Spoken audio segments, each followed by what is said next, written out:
Hello there. Are you wondering what to get for your gaming friends for Christmas?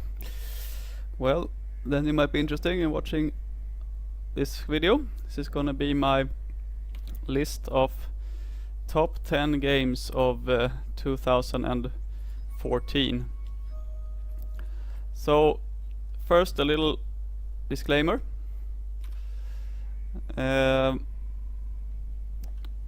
There are some games that are not gonna appear on the list due to various reasons.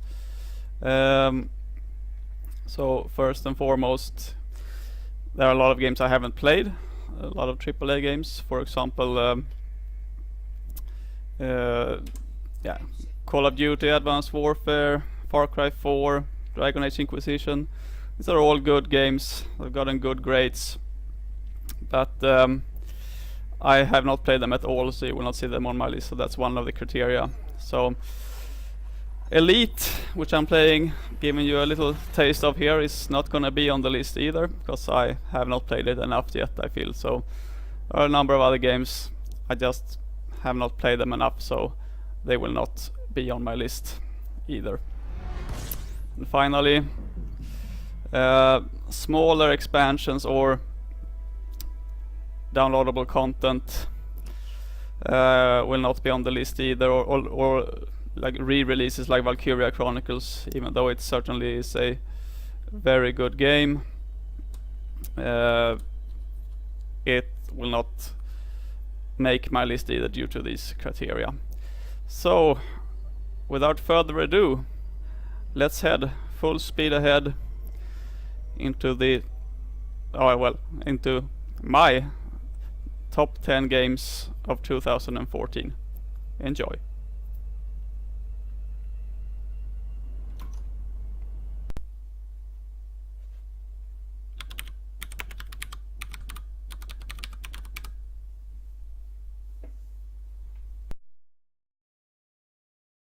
So on place number 10, I have Luftrausers. It was released in March for the PC, the PlayStation 3 and Vita. And it's made by Flambeer, they're known for Ridiculous Fishing, and currently working on Nuclear Throne. It's available on Steam Early Access right now. As you can see, it's a quite simplistic and classic looking shooter seen from the side. Your goal is to build up combos for higher points, get multiples per time there, and also you have certain side objective or missions that you can try to clear as well. For example, kill a certain number of boats or certain aircraft, or build a certain combo. It is in its simplicity both challenging and momentarily can be quite addictive. I'm gonna let you hear a bit here later. The music and the sound effects are also amazing. The music is made by Kotsilek, and when you unlock new aircraft, the music will be modified according to which aircraft you're flying with. On the negatives, then, well, there are quite few missions for you to do, which makes the single player loses its charm a bit fast. But it's an overall fun game, and a game I will surely pick out again. It can make for a fun night with the right crowd around. So number 10 is Luftrausers.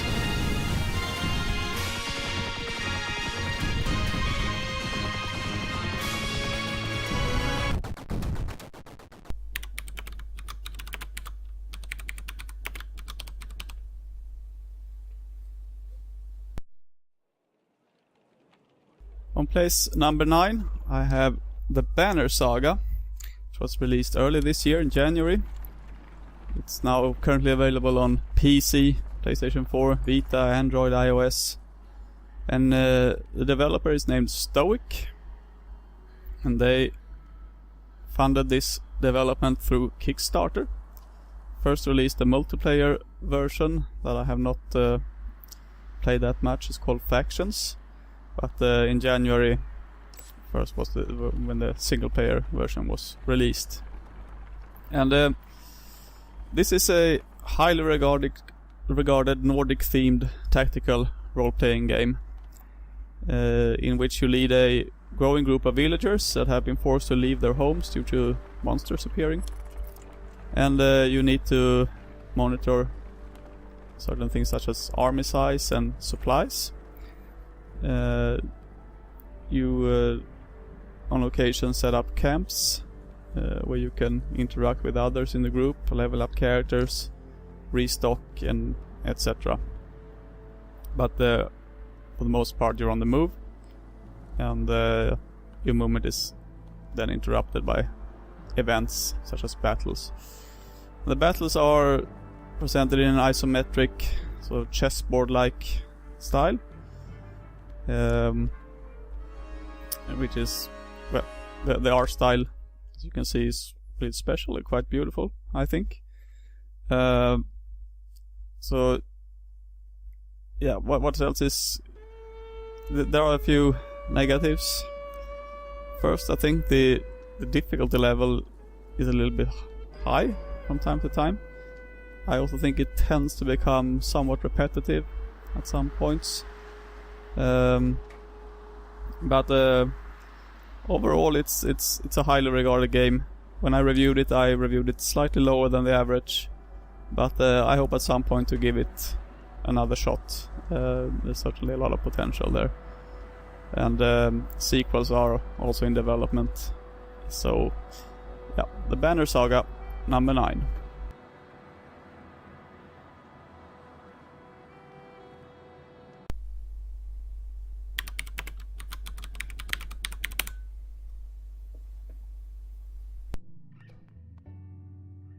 Number 8 is Transistor. It was released in May for the PC and the PS4.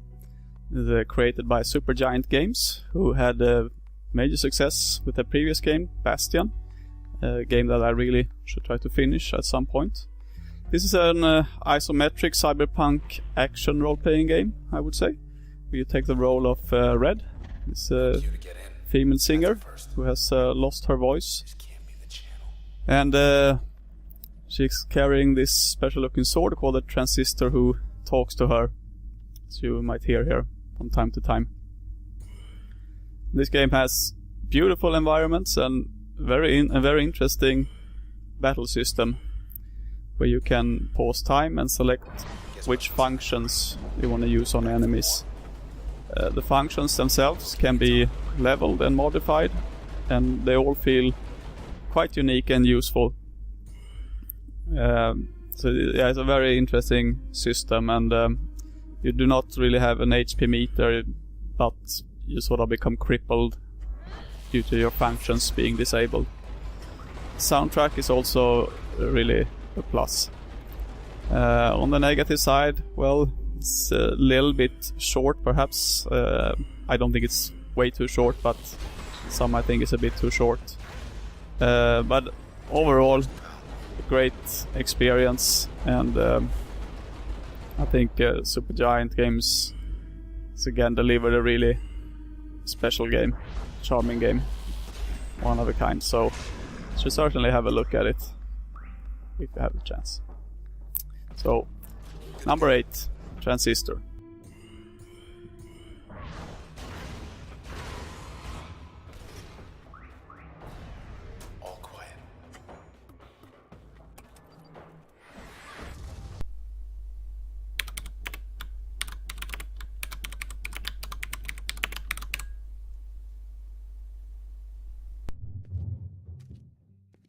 So number 7 is The Wolf Among Us.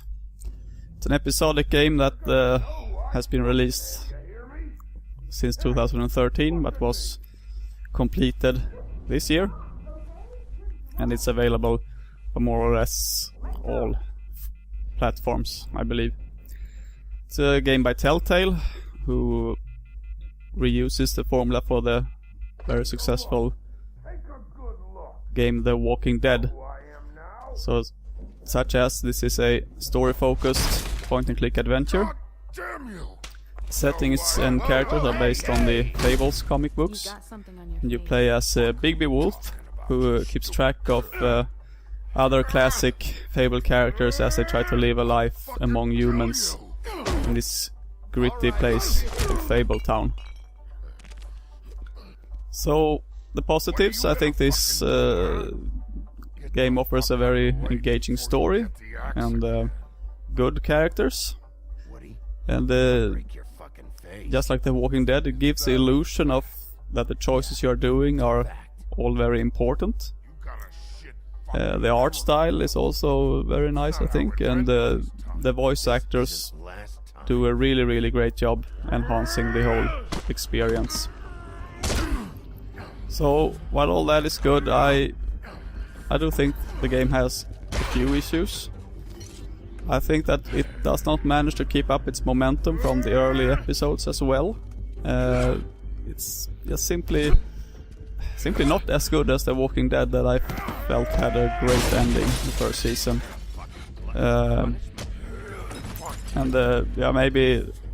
Maybe that has to do with that I am overall starting to get a little bit tired of the whole Telltale formula, but that's quite personal. I'm not saying that there's something that needs to be fixed or added. I mean, it's obviously a formula that a lot of people like, but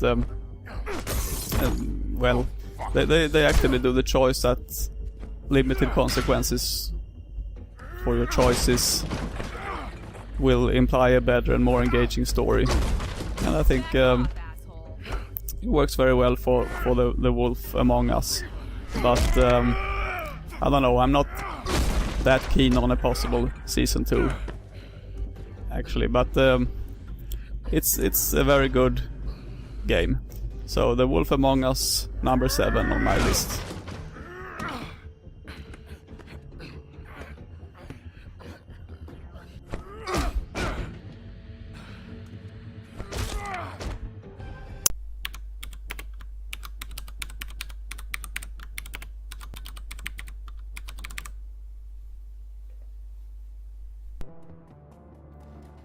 So number 6 is Shadowrun Dragonfall, which was released in July for PC, iOS and Android. It's a game developed by Harebrained Schemes. It's actually an expansion for Shadowrun Returns, which was a very similar role-playing game funded through Kickstarter. And it's adds not only a campaign named Dragonfall to Shadowrun Returns, but a lot of other things. So Shadowrun is Returns and Dragonfall follows sort of a classic isometric role-playing game formula. Dragonfall in particular takes place in future Berlin, where you build a group of hackers, mages and warriors to fight a dragon that has been revived according to rumor. So that's what's going on, and the setting is really cool. There are several improvements over the previous Dead Man's Switch campaign, so it's a substantial expansion, I would say, and hence I think it can be included in this kind of top 10 list, because it's not just a small downloadable content add-on. It's really a substantial campaign. So yeah, the story, for example, I think it is more engaging than the Dead Man's Switch campaign, which was in the original. Dialogues are really well written, and really fun role-playing elements within them. I think that's sort of the main part of the role-playing. The battles are a bit XCOM-like. Cover is important, and to have all the skills available within your party. On the negative, the graphical user interface is a little bit fiddly from time to time, not perfectly streamlined, and maybe, just like Shadowrun Returns, maybe it can feel a little bit slow paced for some. But overall it's a really great and substantial add-on to already very good game. I think it's a suitable option for any CRPG fan. So number 6, Shadowrun Dragonfall.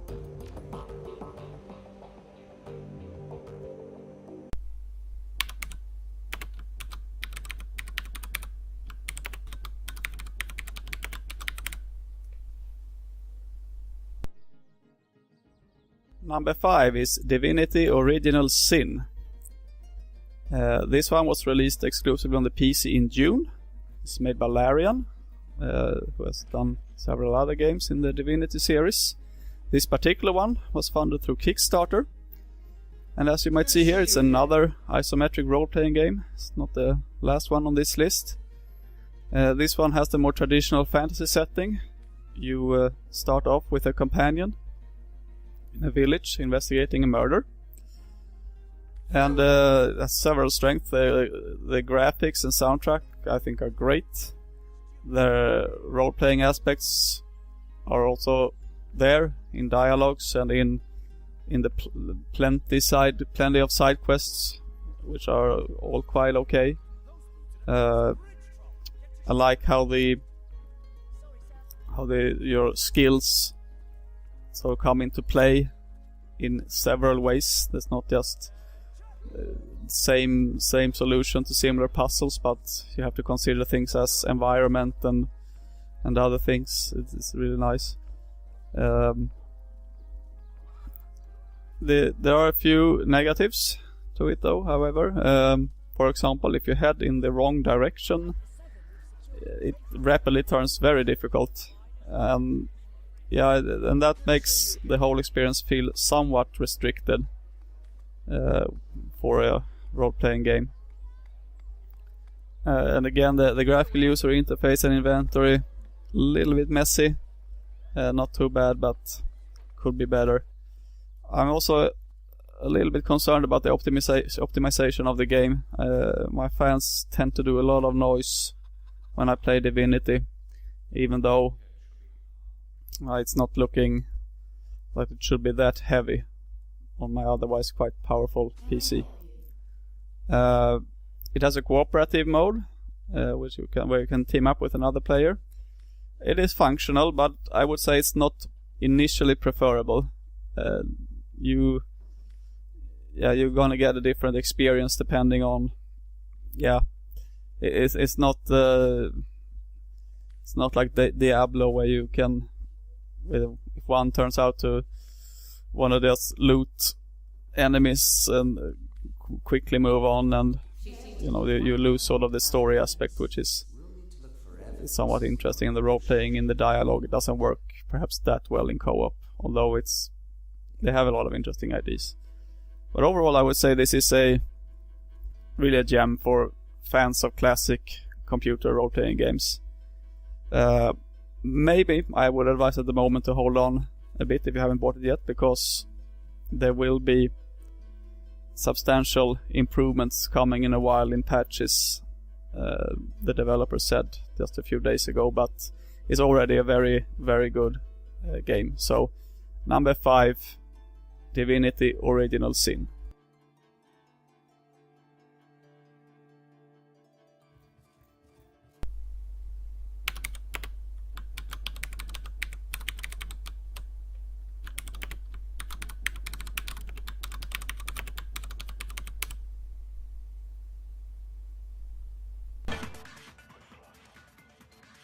Number 4 is Danganronpa Trigger Happy Havoc.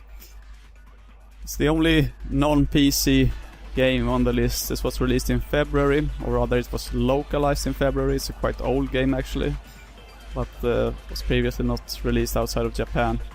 It was released here exclusively on the Vita. It's made by Spike Chunsoft, who have made more parts in this series.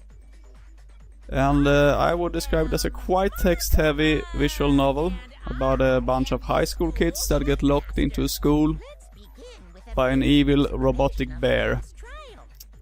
Because Japan. Basically, if anyone murders anyone else and gets away with it, they will be freed. But after murder's been... if someone has murdered someone, there will be a trial, and you try to expose the true perpetrator. Otherwise, everyone else will be punished. So, first of all, I like it because it's a very colorful game in many ways. The premise, I think, is both interesting and engaging. and there are several characters that are all also interesting. And the parts of the gameplay, I think, innovates. Another plus is that the game lets you choose between the Japanese and English voices. But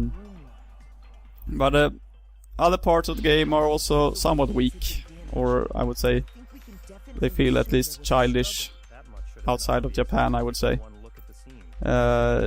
Also feels a little bit slow paced at points and lacks somewhat of a challenge. Same goes with graphics.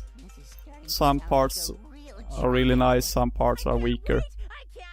Same goes with the music, that tends to become a bit repetitive, but overall a great add-on to Vita's lineup.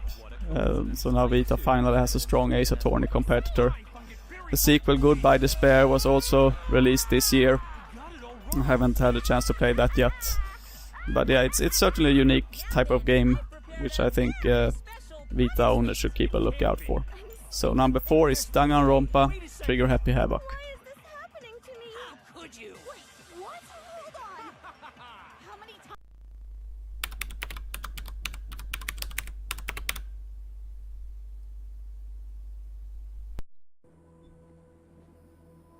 The third best game of 2014, according to me, is Wasteland 2. It was released exclusively on PC in September. It's made by inXile Entertainment, and apparently also Obsidian had a finger in the development. It was funded through a record Kickstarter campaign. And it's an isometric, sort of Infinity Engine-like role-playing game in a post-nuclear war Arizona, where you create a group of rangers to monitor the harsh wastelands. And yeah, this is a game which I spent lots and lots of hours, but unfortunately never got the chance to review. It has, first of all, good character customization in the beginning before you start. You can equip your characters with different skills, and all skills feel useful and necessary in this game. Whether it is, being good with the sniper rifle, or being good at repairing toasters, or just barging through debris. All skills come to use regularly. And I also like that the game is so rich on details, down to the smallest level. It feels like, well, at all stages, they have thought about designing everything to make a believable world. And it's a game that forces you to do hard choices that may have huge impact.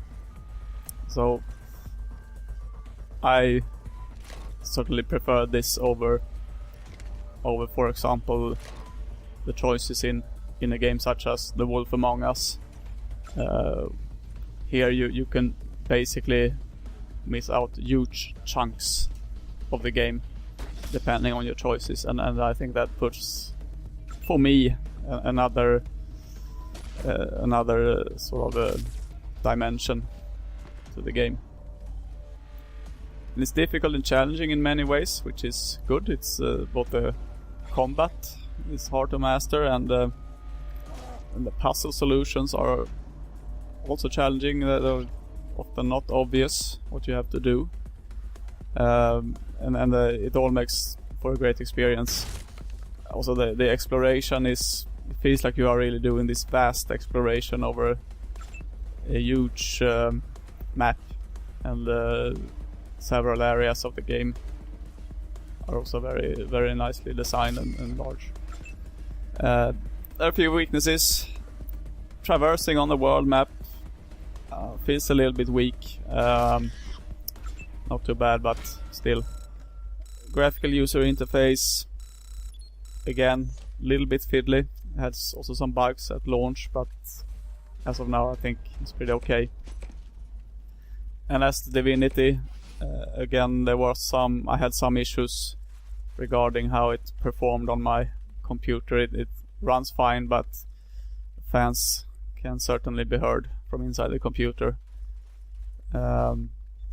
But all in all, for me this is the best of the isometric computer role-playing games of 2014. It's my choice over Divinity, mostly due to my preference of this post-apocalyptic setting over fantasy. And I look forward to see what Enix will do next. They are currently working on Torment, Tides of Numenera and more. So keep an eye out for those, because number 3 strong contender for the game of the year for me is Wasteland 2.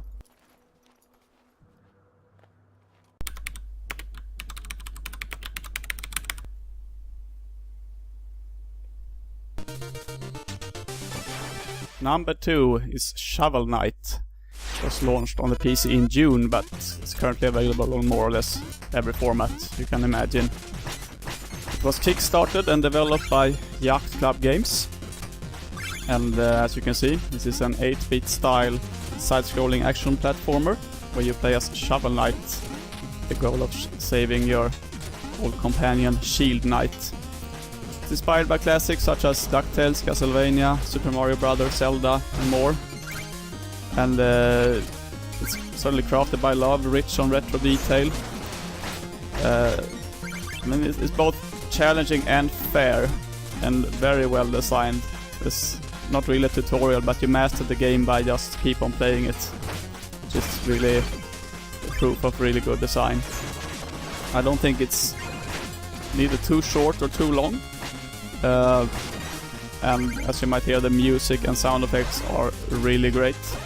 Control is, as it must be for this kind of game, very tight. And but I would say it's better with a gamepad over, definitely preferable over playing with keyboard and mouse. Very few minuses. There are perhaps some dull enemy designs, but overall this is just pure gaming joy.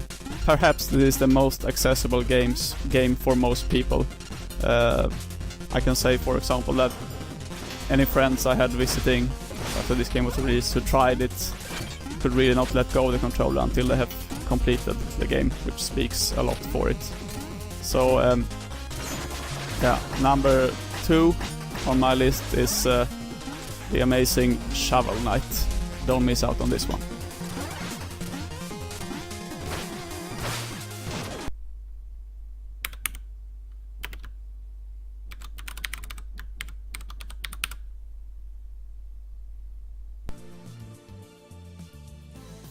So, number 1 game, according to me, of 2014 is Steins Gate. It was released in March, or rather localized in March. It's a quite old game, but again, never released outside of Japan until March this year. It was released for the PC, which honestly, I do not think it was the best choice of format.